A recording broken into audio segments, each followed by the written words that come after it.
call came on an ordinary Wednesday afternoon, just as I was setting my coffee mug down and settling into my worn-out desk chair. The number was unfamiliar, flashing urgently across my phone screen. Something in my gut twisted even before I answered. "Hello, is this Emily Carter?" the voice on the other end asked. "Yes," I replied cautiously. "This is Charles from Liberty National Bank. We're calling regarding your overdue mortgage balance of $523,000. We've sent several notices, but..." The words blurred. Mortgage? $523,000? I didn't own a house. I didn't even own a new car. "You must have the wrong person," I said, my voice shaking despite my efforts to sound calm. "Ma'am, the documents we have show your full name, date of birth, and social security number. You are listed as the primary borrower on the loan taken out 3 years ago." 3 years ago. My heart dropped. That was around the time Jessica, my younger sister, had been talking about wanting a bigger house, one she couldn't afford. I sat frozen, the hum of my computer fan filling the silence. My mind raced, flipping through memories I didn't even know I was storing. Jessica flashing Pinterest boards at family dinners. My parents gushing about how Jessica deserves the best. How we all pitch in for family. But pitch in like this? After hanging up with the bank, promising to look into it when I could barely breathe, I pressed my palms to my eyes hard. My small, one-bedroom apartment around me suddenly felt like it was caving in. There had to be a mistake. There had to be. I rifled through my drawers, pulling out every old document I had, praying I would find some clue that proved it wasn't me. But deep down, the icy grip of betrayal had already begun to wrap around my ribs. Because if it wasn't a mistake, there was only one explanation. I thought about how my parents always called me the responsible one. The one who didn't need help, who wouldn't make a fuss. Meanwhile, Jessica flitted from one bad decision to another, cushioned by Mom's whispered excuses and Dad's tired sighs. It had always been that way. I was the background character in my own family, useful, dependable, invisible. I pressed my forehead against the cool wood of my desk. Tears burned the back of my eyes, but I refused to let them fall. Not yet. This wasn't just about money. It was about trust, about being treated like my future, my life, was something they could casually sign away without even a warning. My phone buzzed again, this time a text from my mother. "Hey, sweetheart. Hope you're having a good week. Family dinner Sunday." Family dinner. Like everything was normal. Like my name wasn't tied to $500,000 of debt I didn't sign for. The taste in my mouth turned bitter. I typed back, sure, and hit send. Because before anything else, before accusations or screaming matches, I needed to know the whole truth. And when I found it, I would decide exactly how loud or how silent my response would be. And something deep inside me promised, this time I wouldn't stay invisible. The next morning, after a sleepless night of staring at the cracks in my ceiling, I sat hunched over the kitchen table, a steaming cup of untouched coffee beside me. My laptop was open, tabs multiplying like weeds, mortgage fraud, forged signatures, legal advice blogs, warning signs of identity theft. But none of it prepared me for what I was about to see. I called the bank again, requesting a copy of the mortgage documents. The woman on the line was polite, almost mechanical, as she emailed them over within minutes. When the PDF opened, my breath caught in my throat. There it was, page after page, filled with my name, my information, and my signature, except it wasn't mine. It looked close enough that someone who didn't know better might not notice. But I knew every curve of my real signature, every little tremble in my hand. This one was too perfect, too rehearsed. It felt like staring into a cracked mirror. I zoomed in, studying the slanted loops, the heavy tail on the Y in Emily, the way Carter was spelled just a little too neatly. My hand started to tremble. How could they do this? How could my own parents? The floor seemed to shift under me. I grabbed the edge of the table, grounding myself. I kept flipping through the pages, heart pounding harder with every line. Every loan term, every initial scribbled on the margins, every signature. It was like watching someone rob me in slow motion. And the worst part was, they hadn't even thought I deserved to be warned. I thought about every family holiday where Jessica was treated like royalty and I was expected to smile and clap from the sidelines. every time I picked up the check because you're doing better right now, sweetheart. Doing better until now. The walls of my small kitchen seemed to close in tighter. I closed my eyes, letting the storm churn inside me. No tears. Not yet. Only a growing, hollow ache. The betrayal wasn't loud. It didn't come with screaming or slammed doors. It was quiet, sharp, like a scalpel sliding under the skin. I started gathering every scrap of paper that tied me to them financially. Old bank statements, credit reports, even birthday cards where they joked about the responsible daughter. Evidence. I didn't know exactly what I would do with it yet, but I knew I needed to protect myself. As the hours crawled by, memories flashed behind my eyes like a cruel movie reel. Jessica showing off her new car after flunking out of college. Mom telling me, "You're the strong one, Emmy. Jess needs a little extra." Dad patting my head like a dog when I graduated without anyone showing up to the ceremony. They had always expected me to carry the weight, to be the net when Jessica fell. This time, they hadn't even bothered to ask. They just signed my future away, assuming I would never fight back. By evening, a neat pile of documents sat on the kitchen table, a silent promise to myself. The girl who once bent over backwards to be the good daughter was gone. Now, I wasn't sure exactly who I was becoming, but I knew one thing. I wouldn't stay silent forever. Sunday came too fast. I stood in front of my parents' house, the house where I grew up, staring at the door like it was the entrance to a courtroom. A part of me wanted to turn around, to pretend none of this had happened, to stay the invisible daughter who didn't cause trouble. But another part, the part they didn't know they'd created, steeled my spine. I knocked once, twice. The door swung open, and there was my mother, beaming like everything was perfect. "Emmy, so glad you could make it, sweetheart." Sweetheart. I stepped inside.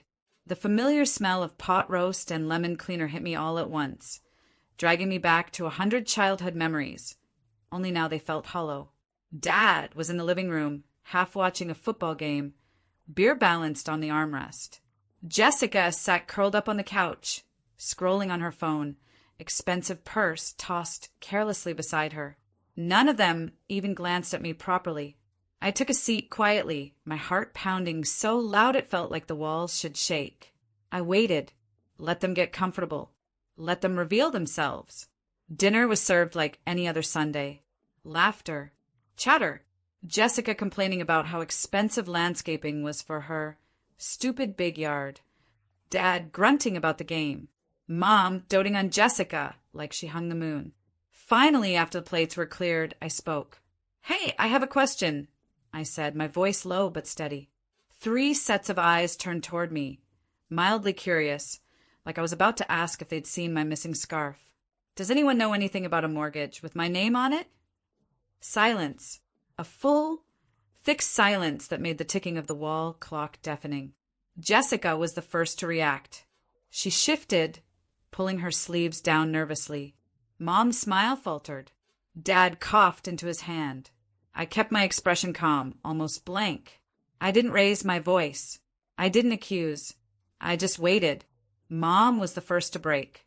"Honey, listen," she started, reaching across the table like we were discussing the weather.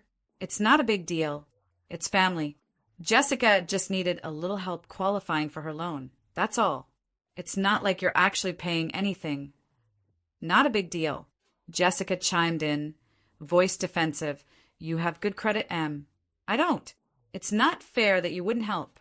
It's just paperwork." Just paperwork. I leaned back in my chair, letting the words settle around me like ash.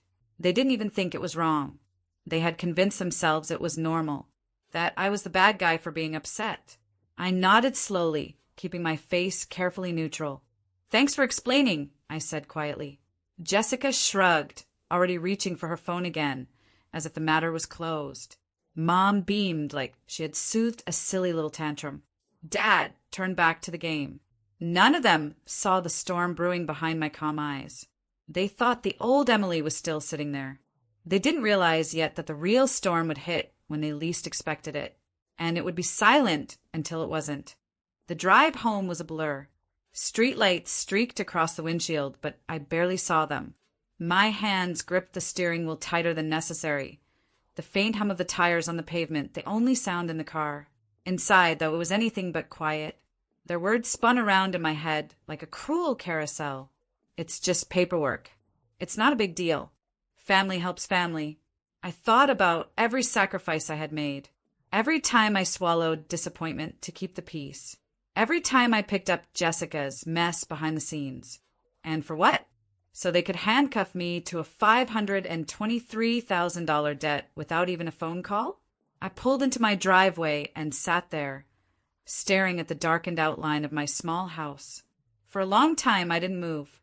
I let the betrayal settle deeper into my bones, burning a hole I knew would never fully heal. But I also realized something else.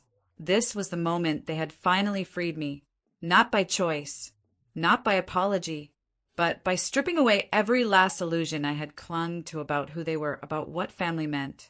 There was nothing left to protect anymore. No love to cling to, hoping it would fix itself. They had drawn the line. Now I would decide what side I stood on. I went inside, changed into my oldest sweatshirt, and opened my laptop again.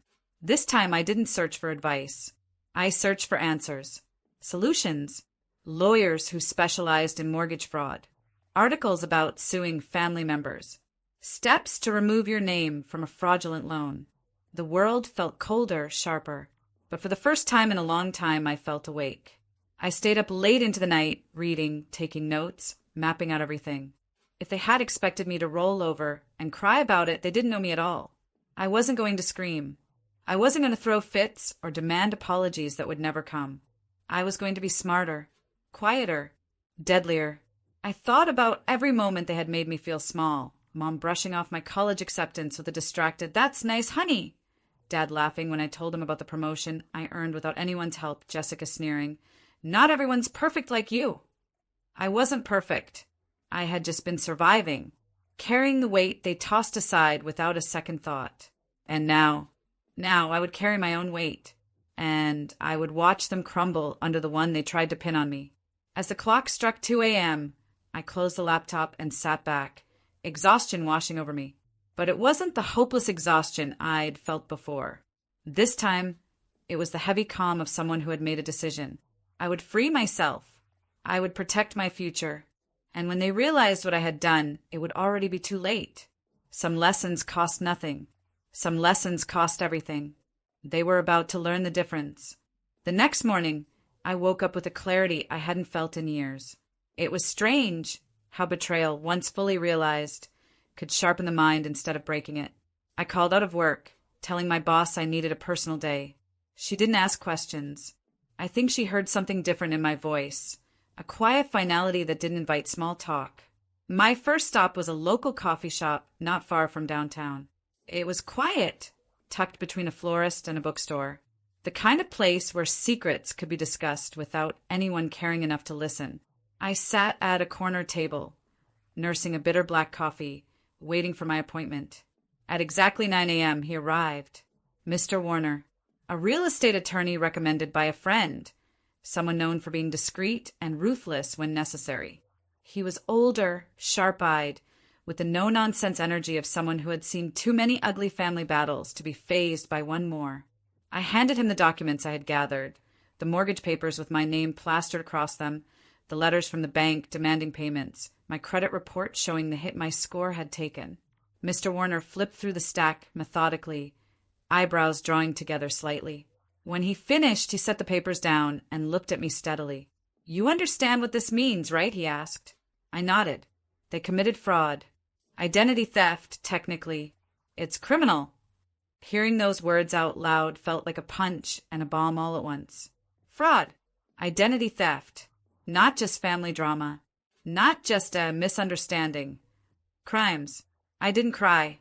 I didn't rage. I just leaned in and asked the only question that mattered. How do I fix it? Over the next 2 hours, Mr. Warner laid out the plan. File a police report. Notify the bank in writing, officially disputing the loan. Begin proceedings to have my name legally removed. Sue, if necessary, for damages. It wouldn't be fast. It wouldn't be easy. And it would absolutely destroy whatever fragile ties remained with my family. but it would also save my future. As I listened, taking notes carefully, I realized something important. I wasn't doing this to them. I was doing this for me. They had made their choices. I was just choosing differently now. When the meeting ended, Mr. Warner shook my hand firmly. "You're doing the right thing, Emily," he said. "Don't let guilt make you weak." I tucked his card into my wallet and left the cafe, stepping into the bright, unforgiving sunlight. Outside, life moved on. People laughed, cars honked, a mother scolded her child lovingly on the sidewalk. I realized, standing there, that my life could move on too. Without them. It wouldn't be easy, but it would be mine. And for the first time, that was enough. The police station smelled faintly of old coffee and something metallic, like worn-out filing cabinets. I stood at the counter, feeling oddly detached as I explained to the officer that I needed to file a report for identity theft. When he asked for the details, I handed over the thick file Mr. Warner had helped me compile: documents, timelines, copies of my ID, the fraudulent loan papers. As the officer flipped through them, I caught a flicker of something across his face. Recognition, disbelief, maybe even a small flash of anger on my behalf. "You sure you want to move forward with this?" he asked quietly, glancing up at me. "If I don't," I said evenly, "they'll keep taking from me." He nodded, stamped the papers, and handed me a copy of the report. It was official now. From there, the dominoes began to fall faster than I had even dared hope.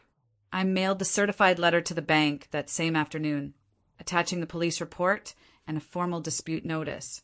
I remember standing at the post office counter, the pen trembling slightly in my hand as I signed the last form. Not from fear, from the weight of finality. There would be no taking this back. The next few days passed in a tense, eerie silence. I didn't call my parents. I didn't call Jessica. I didn't warn them. Instead, I waited. 3 days later, my mother showed up unannounced at my doorstep. I watched her from the window before opening the door. She looked disheveled, furious, and beneath it all, terrified. When I finally opened it, I didn't invite her inside. She launched into it without even a greeting. "How dare you involve the police? Do you know what you've done to this family?"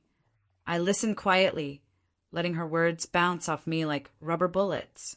"I trusted you to be understanding," she hissed. "Jessica needed help. Family sticks together." I tilted my head slightly, studying her. "No," I said softly. "Family asks. They don't steal."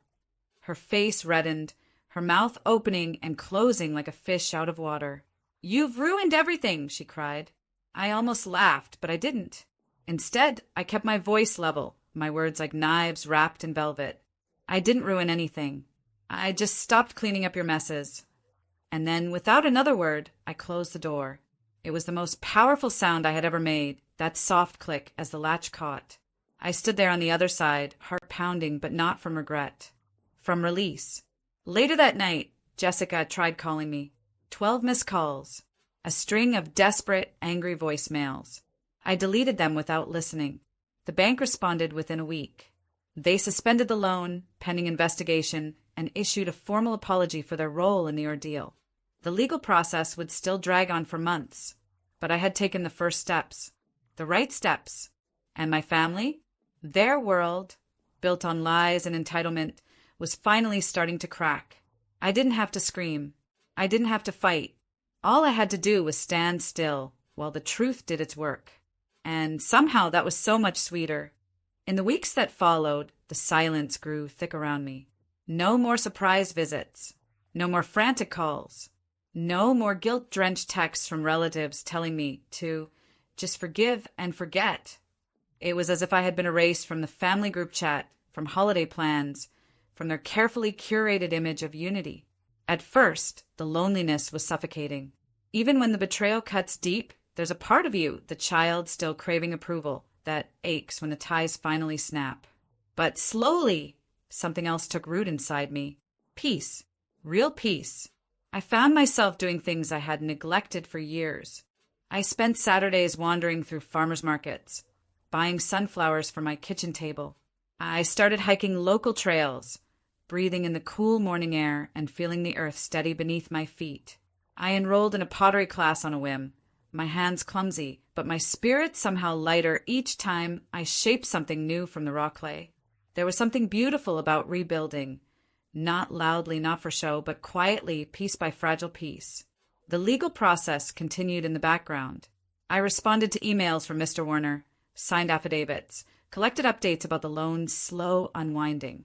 Each time I saw an official letter with my name on it, Emily Parker, it reminded me, this name is mine. This life is mine. Not a gift from my parents. Not an obligation to my sister. Mine. The strangest part was realizing that, deep down, I didn't want revenge the way I once thought I would. I didn't want to see Jessica lose everything. I didn't want my parents dragged through public shame. I just wanted distance. Freedom. A chance to live without carrying the invisible weight of debts I never agreed to bear. One evening, a few months after it all began, I sat on my small apartment balcony with a cup of tea, watching the city lights flicker to life. I thought about the girl I had been, the one who kept saying yes out of fear, who kept absorbing every blow like it was her duty. And I thought about the woman I was becoming, quiet, steady, unbreakable in a way no shouting match could ever achieve. A soft breeze lifted the edge of the old throw blanket wrapped around my shoulders. I smiled into the darkness and whispered the words I had waited a lifetime to believe. I owe them nothing. Not anger, not explanations, not even forgiveness on their timeline. Just silence. And in that silence, I finally found myself. The final confrontation wasn't loud. It wasn't a screaming match or a tearful apology. It wasn't anything dramatic at all. It happened on a quiet Sunday afternoon, almost a year after everything had started. I had just come back from a pottery fair, arms full of handmade mugs and bowls, when I saw them, my parents and Jessica, standing awkwardly outside my apartment building. They looked smaller somehow. Jessica's once perfect hair was unkempt, her eyes darting around nervously. My mother clutched her purse so tightly that her knuckles were white. And my father, the man who once bellowed that family was about loyalty, couldn't even meet my gaze. They were losing everything. The bank's investigation had triggered a cascade of consequences. Jessica's loan had defaulted. The house she was so proud of was foreclosed. And with it, their carefully built illusion of control crumbled. I paused on the sidewalk, the late afternoon sun casting long shadows around us. They must have seen the change in me, because for the first time in my life, they didn't bark orders or demand explanations. They pleaded. "Emily," my mother began, voice trembling. "We made a mistake, but we're still family." Jessica stepped forward, her voice thin and desperate. "I need your help, just for a little while. Please don't turn your back on us." There was no anger inside me anymore, no burning need to lash out or make them suffer, just a deep, calm certainty. I set down my bags slowly and stood up straight. I looked at each of them, really looked, at their faces full of fear, regret, and the realization that I no longer belonged to them. They hadn't come because they loved me. They had come because they needed something from me again. And this time, there would be nothing to take. "I hope," I said, my voice steady and clear, "that one day you understand what real family means. But it's not something you can steal, or fake, or demand when it's convenient." I picked up my bags again, feeling the weight of them, solid and real in my hands. "And as for me," I added quietly, "I'm finally free, and I'm not coming back." Their faces crumpled, my mother's mouth opening in protest, Jessica's eyes welling with tears. But I didn't wait to hear what they said next. I turned, walked past them, and never looked back. As I reached the stairs to my apartment, I paused for just a moment, the afternoon breeze ruffling my hair. I whispered, not to them, but to myself, "Sometimes walking away is the loudest thing you'll ever say." And with that, I climbed the stairs, step by step, leaving behind everything that had once broken me, and ahead of me, a life that was finally beautifully mine.